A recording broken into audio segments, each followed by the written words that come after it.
Anak umur 60-72 bulan udah bisa apa aja sih, Dok?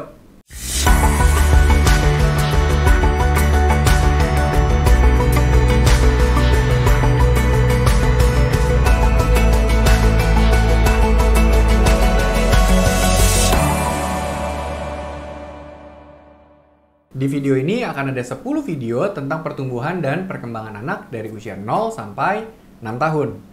Nah, Mami Dedi bisa nonton sesuai dengan kategori umur anaknya ya. Nah, sekarang kita lanjut. Kalau anak umur 5 sampai 6 tahun, ini udah mau SD nih ceritanya. Udah bisa apa aja sih harusnya? Kalau dari sisi motorik kasar, biasanya dari sisi aktivitas fisik, kita harus ajarin anak itu untuk terus bergerak lebih banyak lagi.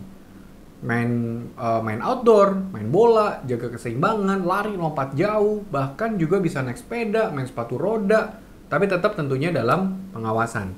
Lalu kalau dari sisi motorik halus, biasanya itu anak udah akan makin pintar nulisnya. Malah kita harus yakin kalau anak itu memang udah bisa nulis gitu, karena ini udah mau SD nih. Akan ada ulangan, akan ada nulis nama, nulis apapun gitu, dia harus udah bisa. Lalu dari sisi aktivitas keterampilan tangan itu harus lebih banyak distimulasi terus. Buat anak untuk mau gambar, berhitung, memilih, mengelompokkan, menggunting, susun-susun puzzle, dan lain-lain.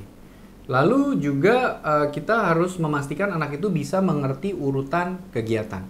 Misalnya kita bantu anak misalnya cuci tangan. Habis cuci tangan baru boleh siapin makanan. Habis siapin makanan, udah selesai makan, cuci tangan lagi, kalau kita mau mandi dan lain-lain, lalu berpakaian. Jadi ada urutan kegiatannya.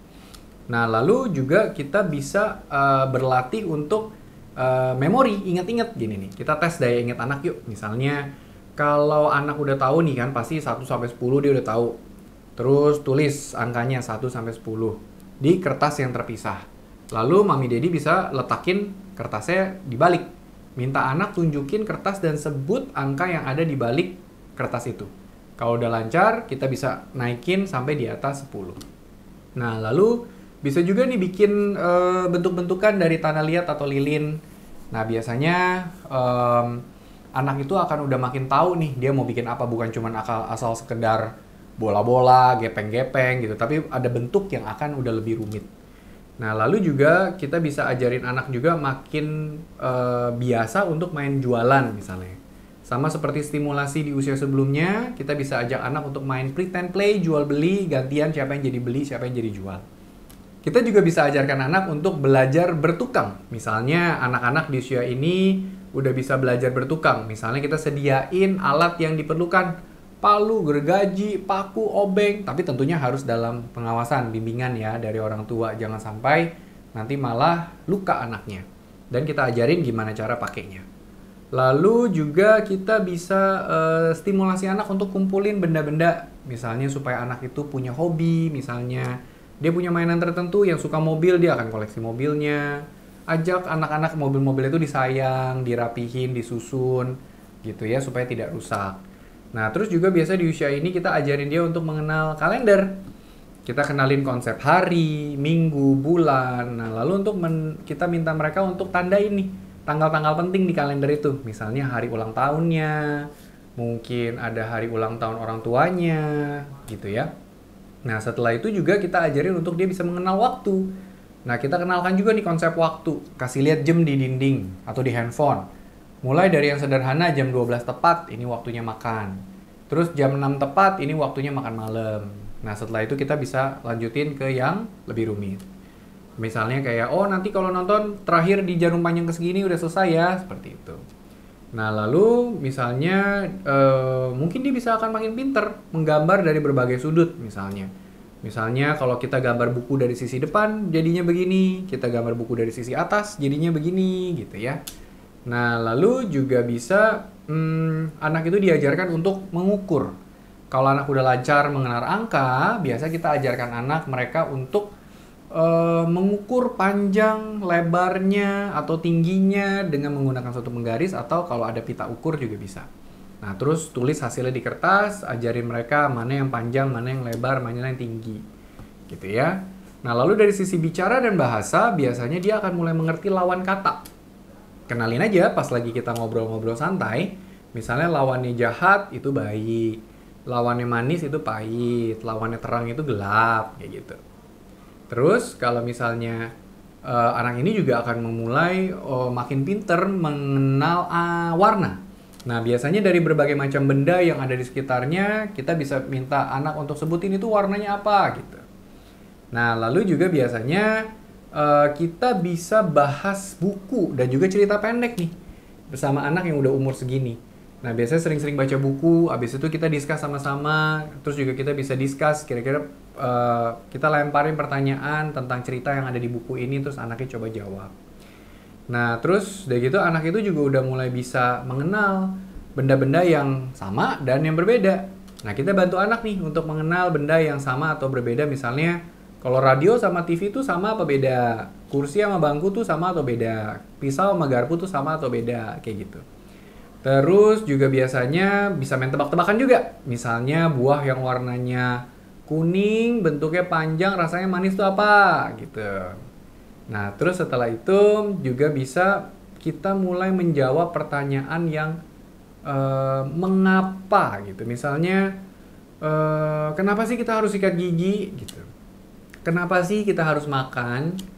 Kenapa sih mobil itu punya roda? Gitu. Kita coba tanyain ke anak dan kita coba bantu jawab kalau misalnya dia juga masih bingung. Oke?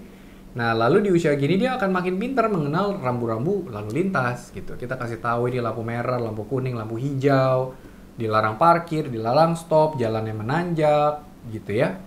Nah, setelah itu juga biasanya di usia segini dia akan mulai bisa mengenal uang logam. Misalnya kita ajari anak untuk mengenal uang logam atau koin misalnya. Misalnya dari 100, 500, 1000 atau uang kertas pun juga bisa kita kenalkan sampai ke nilai yang lebih besar. Dari sisi sosial kemandirian, yang penting dia harus bisa menjaga kebersihan dirinya sendiri.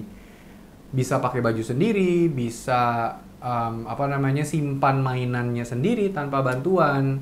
Terus juga dia juga bisa membantu kegiatan di rumah supaya rumahnya juga tetap bersih gitu. Lalu kita juga bisa mendorong anak untuk cerita. Jadi ini udah kita perlu dorong di usia yang sebelumnya, tapi di umur 60-72 bulan berarti 5-6 tahun ini diharapkan anak itu udah akan semakin mau dan lancar untuk cerita. Nah, lalu juga kita perlu berkomunikasi dengan anak lebih banyak. Luangkan waktu untuk ngobrol sama anak, dengerin waktu mereka ngomong, cerita, tunjukin kalau kita ngerti dan tertarik dengan cerita-cerita mereka. Gitu ya. Lalu juga biasanya kalau di umur-umur segini anak tuh udah mulai makin punya temen nih yang seumur-umurannya dia. Nah, kita coba kasih kesempatan untuk mereka bisa ngumpul, main sama teman-teman sebayanya. Nah, terus juga kita penting untuk kasih tahu peraturan dalam keluarga seperti apa dan dia harus ikutin peraturan yang ada di keluarga. Tentunya peraturan ini juga harus diajarkan terus ke anak-anak supaya sampai mereka mau patuh dan kasih tahu alasannya kenapa sih kita harus ikutin, bukan hanya sekedar harus gini, harus gitu ya. Nah, penting nih, tolong bawa ke dokter anak kalau anak menunjukkan tanda bahaya atau red flags ini. Yang pertama dari sisi motorik, anak itu masih sulit untuk lompat tali atau skipping. Sulit untuk lompat ke kanan, ke kiri, ke depan, ke belakang, atau anak itu sulit untuk nangkep bola. Lalu juga dia tuh sulit menggunakan alat makan, sulit ngikat tali sepatu, atau mewarnai yang masih di dalam garisnya. Jadi kalau ada gambar ya coret-coretnya mengsong ke sana ke sini. Lalu juga sulit untuk menyeimbangkan badan atau dia sering banget jatuh. Dari sisi interaksi sosial, anak itu sulit untuk berteman atau menjaga pertemanan yang baik gitu. Atau juga anak itu sulit mengerti perasaan orang lain atau dia sulit mengungkapkan empatinya. Terus sulit juga untuk bekerja sama dengan teman-teman atau mengikuti peraturan dalam bermain atau peraturan di sekolah. Dari sisi bahasa, bicaranya juga masih nggak jelas, terutama saat mengucapkan bunyi tertentu. Bicaranya nggak nyampe 2.600 kata. Lalu juga sulit mengerti perintah yang lebih kompleks atau rumit dibandingin teman-temannya. Nah, dari sisi kognitif, sulit memecahkan masalah atau puzzle di saat teman-temannya bisa. Sulit mengingat informasi atau kejadian yang baru aja diceritain. Lalu juga sulit untuk fokus pada tugas atau aktivitas. Nah, save dan share video ini ya, dan coba ceritain di komen apa pernah ada masalah seperti yang saya ceritain pas anaknya usia 5-6 tahun, terus diapain?